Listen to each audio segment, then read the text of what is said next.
us and we fit them. So. Without a full coaching staff, did you find yourself having to maybe kind of reallocate resources, and that California was a more efficient use of those resources? Well, not as much that, but a little bit. We had to stretch areas some. We had to stretch areas and aggressively. A guy has an area, and everybody'd have to expand to other areas some. So. You had some 11th hour additions and some 11th hour subtractions. Are you noticing it over the last couple of years, and especially this year, to close on guys, or not as much? Everybody has. There isn't anybody that hasn't. I'll bet you there's not one program in the country that hasn't. I think it's a constant. People get social media faster than they ever have, more than they ever have. Within a split second, something can deliver some type of an impression in somebody's mind. Recruiting's covered at a higher rate than it ever has been. There's too many cooks in the kitchen on recruiting. I think anytime you get beyond parents and coaches, that's arguably too many people. And then I think that, then you have things like all-star games and media events, actual media events and stuff that, and I think as you do this, it creates a higher level of distraction, and it's more volatile than it has been. There's always been an element of it, but usually it was wrapped up by 10. And this year, and we're certainly not the only one, we're in the majority on this, you guys can ask questions before or faster we can get all the papers in, When you have two receivers coaches in the program and one leaves, you still have one in-house. Does it give you a little breathing room to make sure you can find the right guy at this point in this point in the calendar year? Yeah, I mean, I think, we've got a lot of good candidates and stuff like that, and so,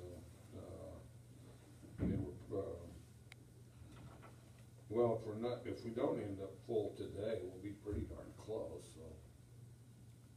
I mean, I haven't added them up, how many we got on here? Whatever it equals. 323 now. Yeah, you like that, so then, so if we get a couple more, we're full.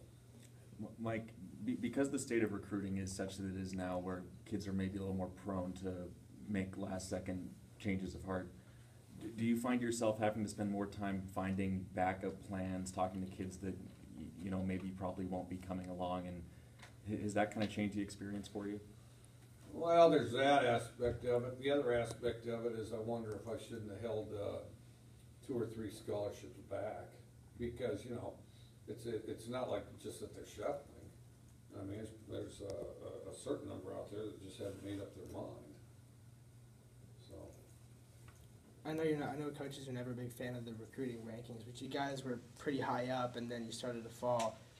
Were you ever concerned at all, and are you concerned now about where the program stands when it comes to recruiting? I don't know what you're talking about, but I like the recruits we got, and think they're good ones, and can't wait to coach them. Coach, with Helinski coming in, graduated early. I guess, what are your thoughts on that? I mean, is obviously the quarterback, it makes sense, but do you encourage recruits to do that, or is it just each individual's choice? Quarterbacks are more inclined to do it.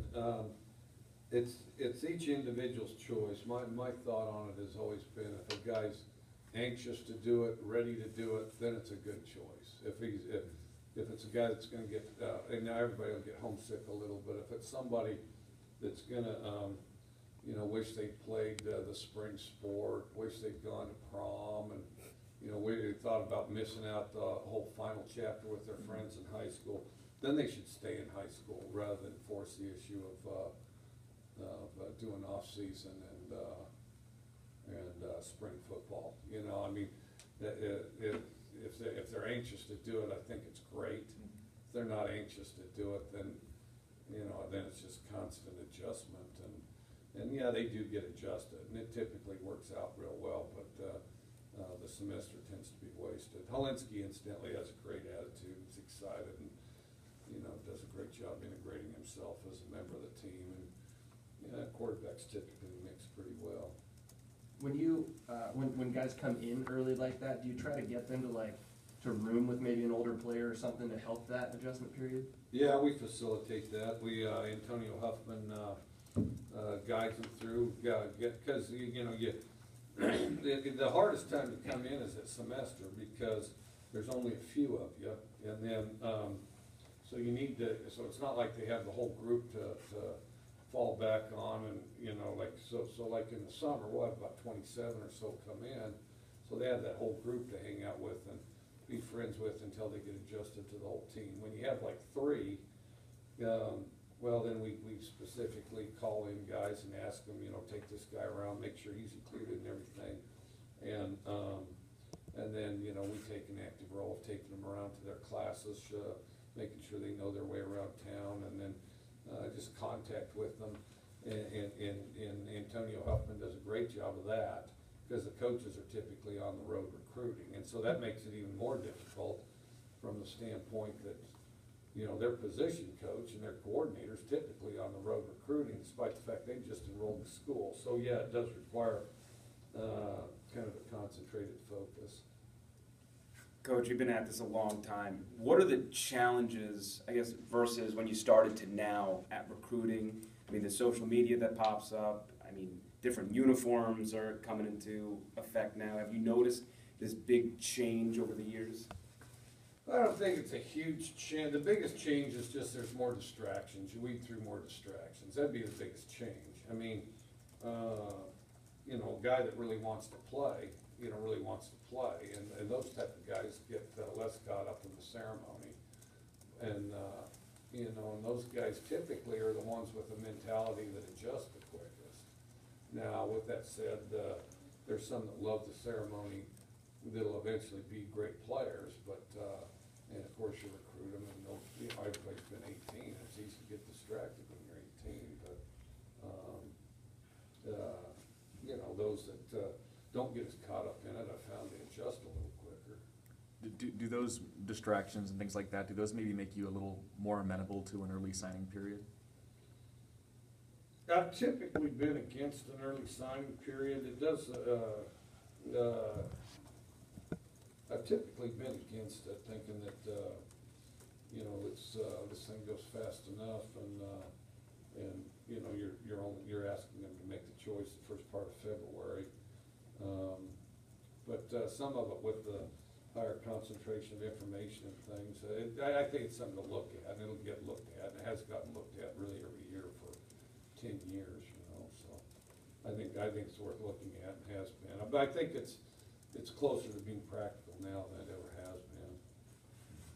Well, questions on the line for Coach Leach? Mike, this is Bud Withers. I was wondering how much Simmons' intended departure hurt you guys down the stretch. And then secondly, how does that get out? Does Oklahoma start, you know, spreading that or whatever, or is it something he volunteers to the kids he's recruiting? Well, I don't think it necessarily does. I mean, here's, I don't know how it affected the players, you know, and that's difficult to say, and that's hard to gauge. I mean, you know, because this whole business of commitment, I mean, you know, commitment's got a lot of shades and degrees to it, so, you know, less committed guys tend to flip, and more committed guys don't, so that part's hard to gauge. And then, you know, and then of course Dennis has been aware the opportunity, and then just recently decided that that's what he was going to do. So, you know, any underlying impact and all that, you know, that's anybody's guess. So, but to clarify, I mean, does, you know, how does that get out? I mean, does it originate from the school he's going to, or? Well, it originated here just now. I'm sorry, it cut out. It originated here just now. I mean, so, I mean, you know, as far as people's intentions or thoughts or what they're looking at, I imagine, you know, some of that may get verbally passed around, but, you know.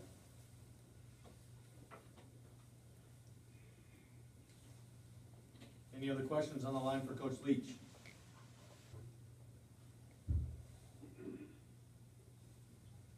right, one more question in the room? Coach, how often, in your experiences, have you scholarshiped a freshman kicker? Less rather than more. I mean, I have, but, and then, you know, with that said, the biggest thing it does is give us depth. I mean, we feel good about Matt, but also it's gonna be a position that's competitive, just like all our positions are. I mean, you know, there's some scholarship receivers playing behind walk-ons from time to time too, so, now you're in your job out there every day, but that gives us depth of position. I've done it before, and it just kinda depends. If you got a field of guys, that, battle it out and somebody gets to the surface, then you do it that way. Mike, there was a large article in the past week quoting a lot of major conference assistants kind of saying that negative recruiting is becoming more of a factor, more of an issue. Is that something you've noticed or run into? Yeah, I think there's some of that. I think there always has been. I don't know that there's more as much as it's probably accelerated just because the volume of information's higher and that it's transferred quicker. Thanks. Coach, I'm curious, your thoughts at the end of the Super Bowl in terms of that last play. You're a passing guy. Would you pass it on third down or second down for the Seahawks, or what was your take on that? Well, first of all, I think some of that's got a little overblown. It's one of the wildest, it's probably the wildest Super Bowl ever, one of the wildest games ever, especially when you consider it's fairly low scoring. You know, you had a catch there that nobody thought you'd ever see.